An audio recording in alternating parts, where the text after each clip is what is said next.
The Lockheed P-38 Lightning racked up an impressive series of firsts. It was the first Lockheed-designed military aircraft to go into series production. It was the first twinned-engine interceptor to serve with the U.S. Army Air Corps.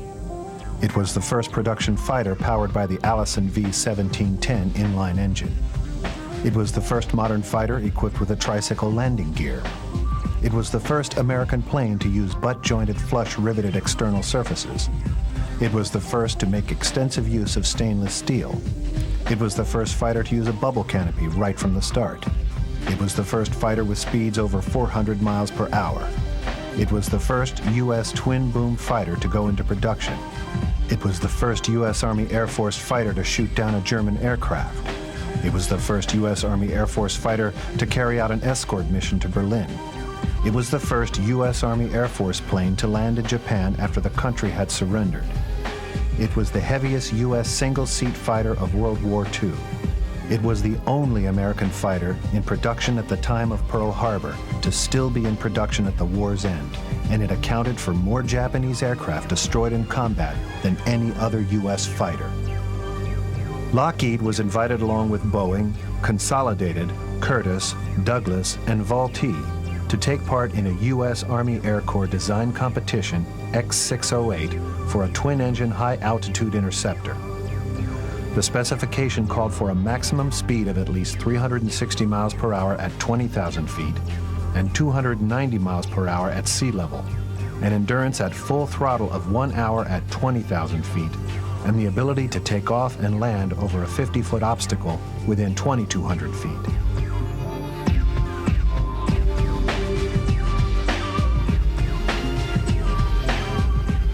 After studying a lot of different designs, Lockheed settled on a twin-boom design with each boom extending aft of the engine and the pilot sitting in an enclosed cockpit in a central nacelle. Each boom was to house one of the new 1,150 horsepower Allison 12-cylinder liquid-cooled engine with an exhaust-driven turbo supercharger. The central nacelle contained a forward-firing armament of 1 cannon and 4 50-caliber machine guns. This armament was quite heavy for its time. One advantage of the twin-boom layout was the possibility of installing the armament in the central nacelle, unhampered by the synchronizing gear and allowing sighting of the parallel streams of fire up to the maximum range of 1,000 yards. Tail surfaces consisted of a fin and rudder at the end of each boom and a horizontal tailplane and elevator between the booms. It was anticipated that the twin fin and rudder tail assembly would increase the effective aspect ratio of the tailplane by the end plane effect, thereby providing stability over a large center of gravity range.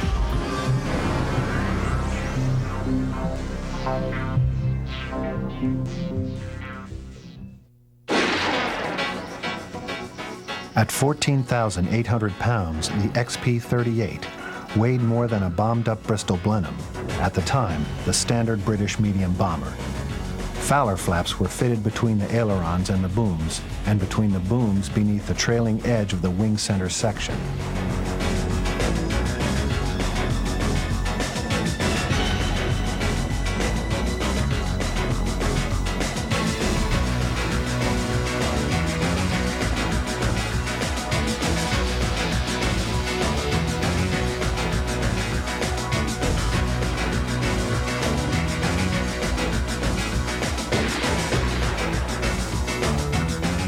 On September 20th, 1939, the Army placed an order for 66 P-38 fighters. The P-38 armament was changed to 1 37mm cannon and 4 50-caliber machine guns. Armor plate and bulletproof glass was added for pilot protection, and fluorescent instrument lighting was provided for night flying. Reports coming in from the air war in Europe led to the remainder of the initial order for 66 P-38s being completed as P-38D LO. The P-38D differed from the P-38 in having a low-pressure oxygen system, self-sealing fuel tanks, a retractable landing light, and provision for flares. A change in tailplane incidence together with the redistribution of elevator mass balances increased the mechanical advantage of the elevator control, resulting in the elimination of buffeting and facilitating dive recovery. The P-38D featured a new low-pressure oxygen system which supplanted the old high-pressure oxygen system of earlier versions. This system became standard on all subsequent production models. Normal fuel capacity remained 210 gallons, but maximum internal fuel was reduced from 410 to 300 gallons. The P-38D had a maximum speed of 390 miles per hour at 25,000 feet.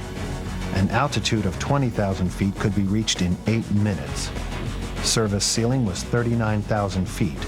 The first P-38Ds began to reach the U.S. Army Air Force units in August 1941. For a brief period, the U.S. Army Air Force considered naming the P-38 Atlanta. However, the P-38D and subsequent versions were officially christened Lightning by the U.S. Army Air Force.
By the time of Pearl Harbor, there were only 69 P-38 and P-38D fighters on strength. The first major production version for the U.S. Army Air Force was the P-38E LO series. It differed from the D version in having the 37mm cannon with the 15-round magazine replaced by a 20mm cannon with 150 rounds. The P-38E had improved instrumentation and revised hydraulic and electrical systems. It had a revised nose section with double the ammunition capacity of earlier versions.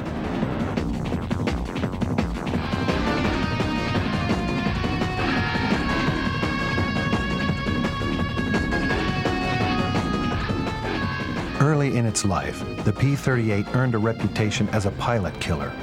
A terminal velocity dive in a P-38 was believed by many pilots to be a fatal maneuver. It was possible in a high-speed dive to overstress the plane while trying to pull out, and a number of P-38s lost appendages while doing such maneuvers and crashed, usually with fatal results. It was later determined that these problems were the result of the effects of compressibility. Although it was later found that all aircraft had problems when they operated in these speed ranges, the P-38 was a pioneer in high-speed flight and thus got a bad reputation.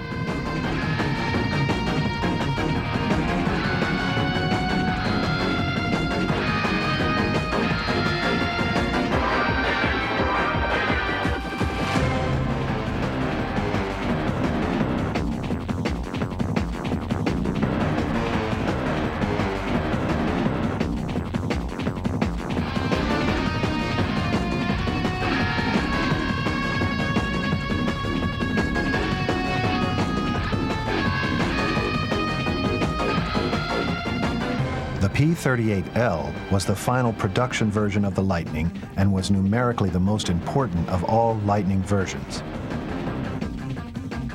The 1st Pursuit Group at Selfridge Field, Michigan, was selected to become the first unit to receive P-38s and P-38Ds in 1941. Although these fighters were not yet combat ready, these outfits had the only truly modern fighters then available to the U.S. Army Air Force, and provided West Coast defense at a time that Japanese attacks on the U.S. mainland were believed to be imminent.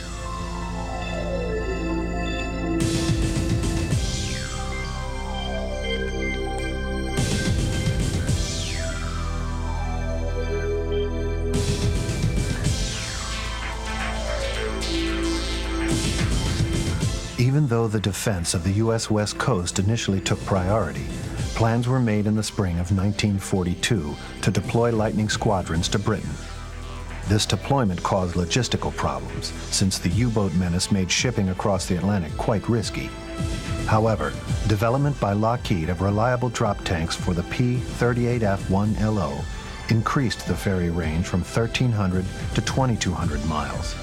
This made it possible to ferry the Lightnings to Scotland.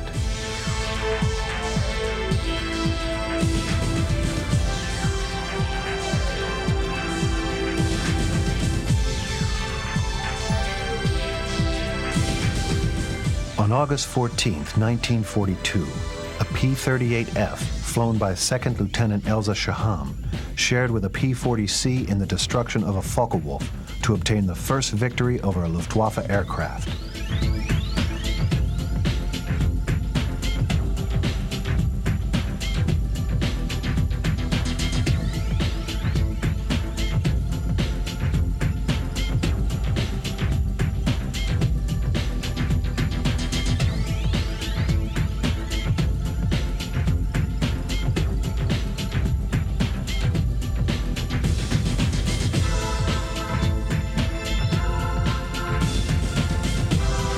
The Lightnings were soon in regular combat in the North African theater. The first of these took place on November 19, 1942, when the P-38Fs of the 1st Fighter Group escorted B-17s on a bombing raid on the El Aouinia airfield of Tunis. The 3 P-38 groups contributed a great deal toward the establishment of local air superiority in the area. On April 5, 1943, 26 P-38Fs of the 82nd Fighter Group claimed the destruction of 31 enemy aircraft against the loss of 6 Lightnings. In these air battles, mixed success was obtained. Because of the tactics of the enemy, the Lightnings were forced to fight at lower altitudes of 15,000 feet, and in battles against fighters it was not entirely successful. The twin engines restricted maneuverability to some extent, and the Lightning had a wheel control instead of the conventional stick, which may also have restricted maneuverability. Nevertheless, the Lightning was effective against bombers and had a sensational zoom climb that could rarely be matched. It wreaked great havoc among Rommel's air transport well out to sea, earning for itself the German nickname Der Gabelschwanzteufel, the forked-tailed devil.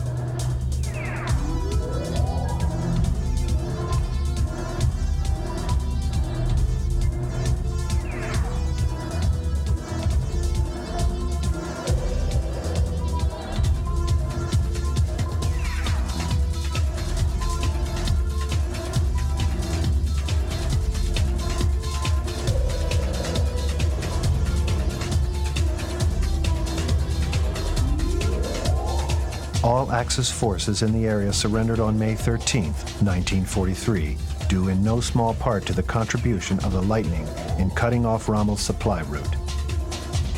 The first Lightning-escorted raids on Germany began in 1944 with the raids on aircraft factories in the southern part of that country.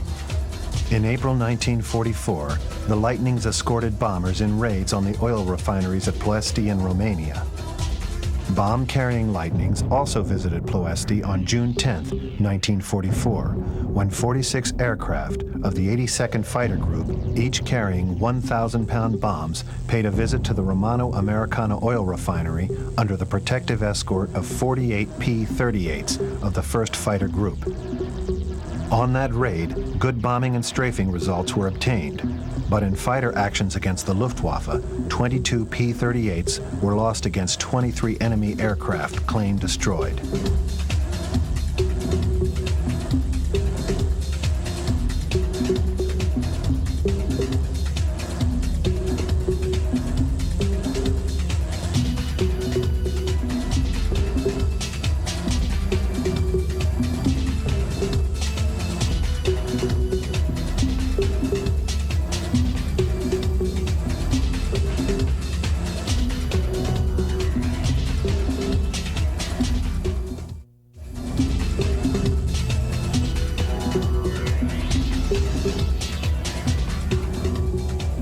The three Lightning groups also took part in the August 1944 Allied landings in southern France.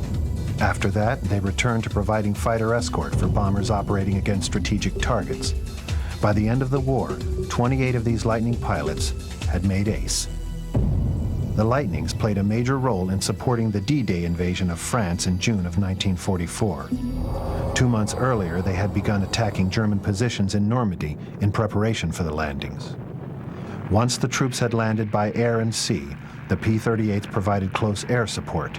This would be a role that would continue throughout the rest of the war.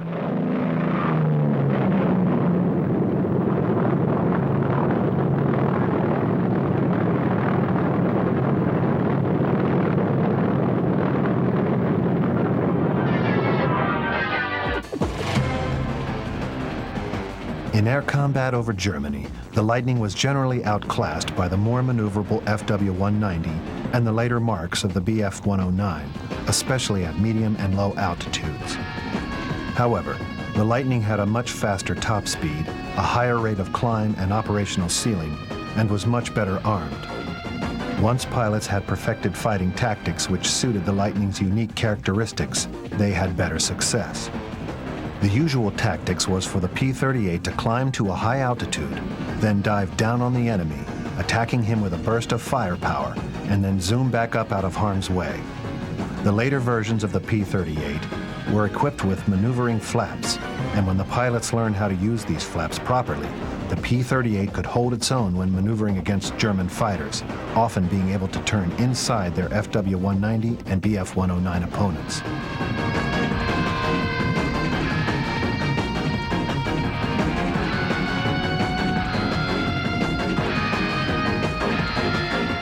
The large size of the P-38 was both an advantage and a disadvantage in combat. The P-38 was quite large for a fighter, and Luftwaffe pilots could usually spot the Lockheed fighter at much larger distances than they could Allied single-engine fighters, which were appreciably smaller. In addition, the twin-boomed configuration of the P-38 made it instantly recognizable to the enemy. However, this ease of recognition was not always a disadvantage. P-38s would often feel free to pursue Luftwaffe fighters right through Allied bomber formations with little fear of receiving friendly fire on the gunners.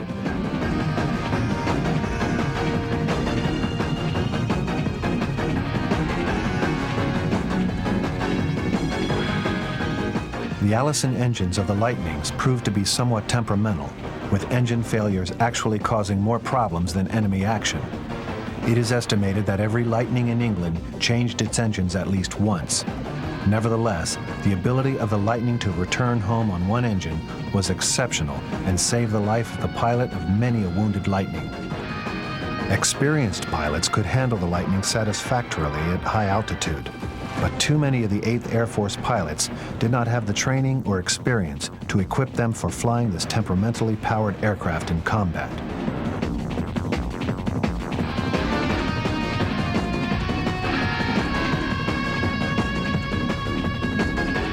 Earlier Lightnings had problems with high-speed dives. When the airspeed reached a sufficiently high value, the controls would suddenly lock up, and the Lightning would tuck its nose down, making recovery from the dive difficult. In the worst case, the wings of the Lightning could be ripped off if the speed got too high. This problem caused the Lightning often to be unable to follow its Luftwaffe opponents in a dive, causing many of the enemy to be able to escape unscathed. The problem was eventually traced to the formation of a shock wave over the wing as the Lightning reached transonic speeds, this shock wave causing the elevator to lose much of its effectiveness.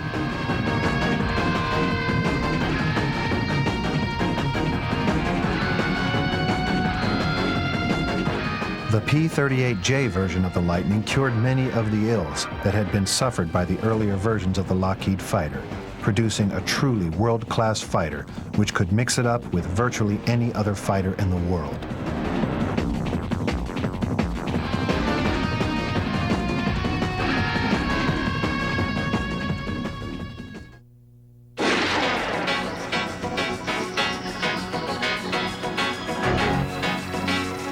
The Lightning was ideally suited for the Pacific theater.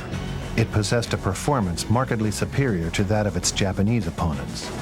It possessed a range significantly better than that of the P-39s, P-40s, and P-47s available in 1942 in the Southwest Pacific, and its twin engines offered an additional safety factor when operating over long stretches of water and jungle.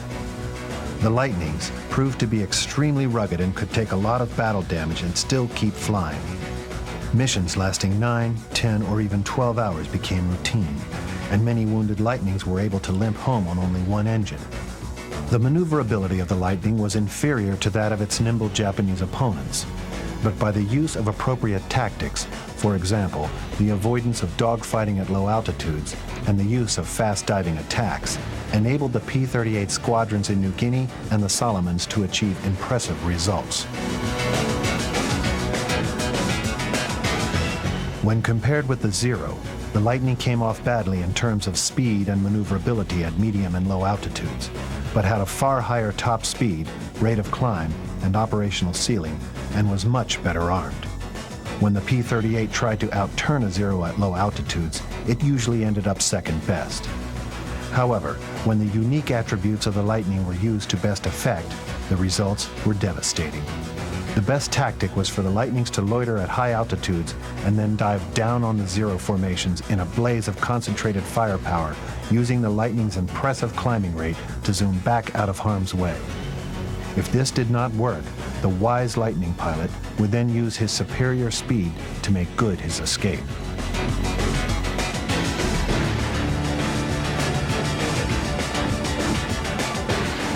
April 1943.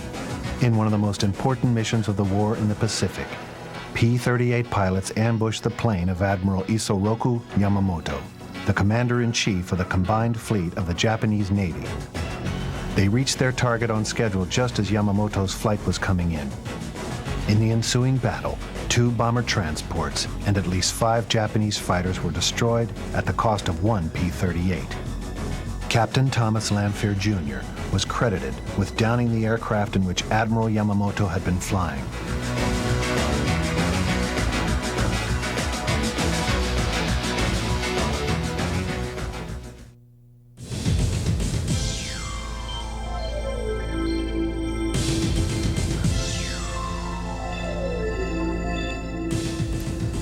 By the end of the Pacific War, P-38s were flying from bases on Ie Shima and in the Philippines on sorties ranging from as far as Formosa, Korea, and the Ryukyus. They are credited with the destruction of more Japanese aircraft than any other type of U.S. fighter.